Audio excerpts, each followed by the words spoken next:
మనందరికీ తెలుసు, ఇండియాలో పిల్లలందరికీ చదువుకునే హక్కు ఉందని. కానీ ఇది ఎప్పుడూ ఇలా ఉండేది కాదు. ఒకప్పుడు ఇది కేవలం ఒక ఆలోచన మాత్రమే. మరి ఆ ఆలోచన ఒక పవర్ఫుల్ చట్టంగా ఎలా మారింది? ఆ జర్నీ ఏంటో ఈరోజు చూద్దాం. అసలు ఈ హక్కు ఎలా పుట్టింది? దాని మీనింగేంటి? మన సొసైటీని ఇది ఎలా మార్చింది?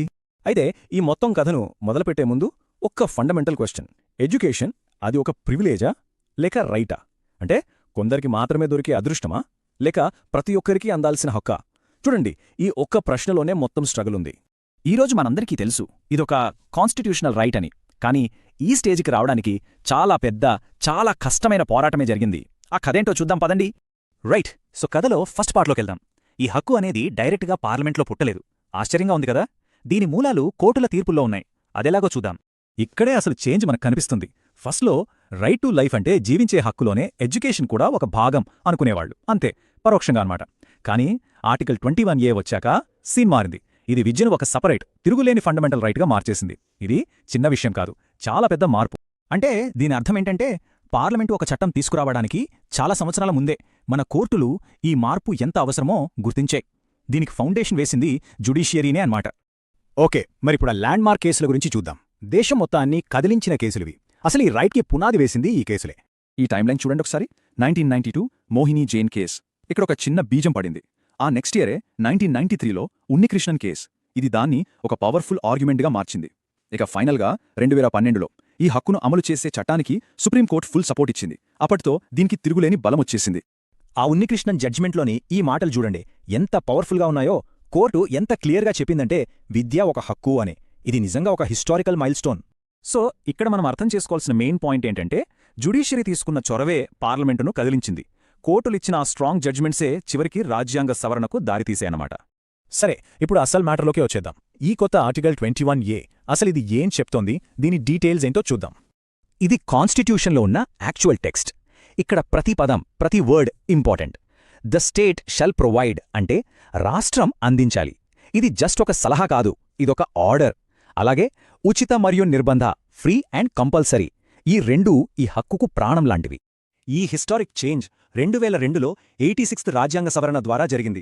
చెప్పాలంటే ఇది మన కాన్స్టిట్యూషన్లో ఒక కొత్త చాప్టర్ స్టార్ట్ చేసింది. రైట్. ఇక్కడ ఫ్రీకి కంపల్సరీకి ఉన్న తేడా తెలుసుకోవడం చాలా ఇంపార్టెంట్. ఫ్రీ అంటే స్కూల్ ఫీజులు లేకపోవడమే కాదు, యూనిఫామ్, పుస్తకాలు, ఇలా చదువుకు అడ్డంకిగా మారే ఏ ఖర్చు ఉండకూడదు. ఇక కంపల్సరీ విషయానికొస్తే పిల్లల్ని బడికి పంపడం పేరెంట్స్ బాధ్యతే కాదు, ప్రతి బిడ్డ బడిలో ఉండేలా చూడటం గవర్నమెంట్ లీగల్ డ్యూటీ. బాధ్యత ప్రభుత్వంపై ఉంది. అసలు ఈ అమెండ్మెంట్ ఎందుకింత అవసరం? ఎందుకంటే ఇది ఎడ్యుకేషన్ని జస్ట్ ఒక గవర్నమెంట్ పాలసీలా కాకుండా ప్రతి సిటిజన్ కోర్టుకు వెళ్లి అడగగలిగే ఒక హక్కుగా మార్చింది. అంతేకాదు, దేశ భవిష్యత్తుకు అంటే మన హ్యూమన్ క్యాపిటల్ డెవలప్మెంట్కు ఇదొక బలమైన పునాది వేసింది. ఓకే, కాన్స్టిట్యూషన్లో ఒక రైట్ పెట్టడం గ్రేట్, కానీ దాన్ని ప్రాక్టికల్గా ఎలా ఇంప్లిమెంట్ చేస్తారు? ఇప్పుడు ఆ ప్రామిస్ క్లాస్ రూమ్ వరకు ఎలా వచ్చిందో చూద్దాం. ఆర్టికల్ 21A అనేది ఒక ప్రామిస్ అనుకుంటే, ఆ ప్రామిస్ని నిజం చేసే టూల్ 2009లో వచ్చిన రైట్ టు ఎడ్యుకేషన్ యాక్ట్. దీన్నే మనం షార్ట్గా RTE యాక్ట్ అంటాం. ఈ RTE యాక్ట్లో ఒక చాలా ఇంపార్టెంట్, ఇంకా చెప్పాలంటే ఒక రెవల్యూషనరీ పాయింట్ ఉంది. అదేంటంటే అన్ని ప్రైవేట్ స్కూల్స్లో 25% సీట్లను ఆర్థికంగా, సామాజికంగా వెనుకబడిన పిల్లలకు కేటాయించాలి. ఇది సోషల్ జస్టిస్ వైపు వేసిన ఒక చాలా పెద్ద స్టెప్. అయితే ఈ యాక్ట్ కేవలం రిజర్వేషన్ల గురించే కాదు, ప్రతి ఏరియాలో ఒక స్కూల్ ఉండేలా చూడాలి. టీచర్లకు సరైన క్వాలిఫికేషన్స్ ఉండాలి. స్కూల్స్లో మినిమం ఫెసిలిటీస్ ఉండాలి. ఇలాంటివన్నీ కూడా ఈ చట్టం చూసుకుంటుంది. ఇప్పుడు ఈ ఎగ్జాంపుల్స్ చూడండి, మీకు ఇంకా క్లియర్గా అర్థమవుతుంది. ఒక ఊర్లో గవర్నమెంట్ స్కూల్ పెట్టలేదనుకోండి, అది ఈ హక్కును వయోలేట్ చేయడమే. పేదవాళ్లని అడ్మిషన్ ఇవ్వనన్నా అది కూడా వయోలేషనే.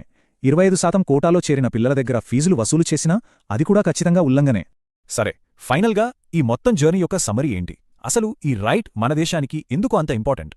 సో మనం గుర్తుపెట్టుకోవాల్సిన మెయిన్ విషయం ఏంటంటే ఆర్టికల్ 21A అనేది జస్ట్ పిల్లల్ని బడికి పంపడం గురించి మాత్రమే కాదు.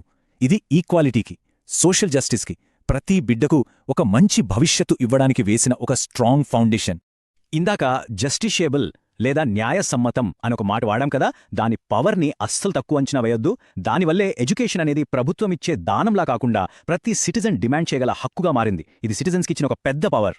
మనం ఒక గొప్ప మైల్స్టోన్ అయితే రీచ్ అయ్యాం. కానీ ఈ హక్కు కేవలం పేపర్ల మీద ఉండకుండా దేశంలో ప్రతి మారుమూల గ్రామంలో ఉన్న ప్రతి బిడ్డకందాలంటే మనం ఇంకా ఏం చెయ్యాలి? ఈ ప్రశ్నతోనే ఇవాల్టికి ముగిద్దాం.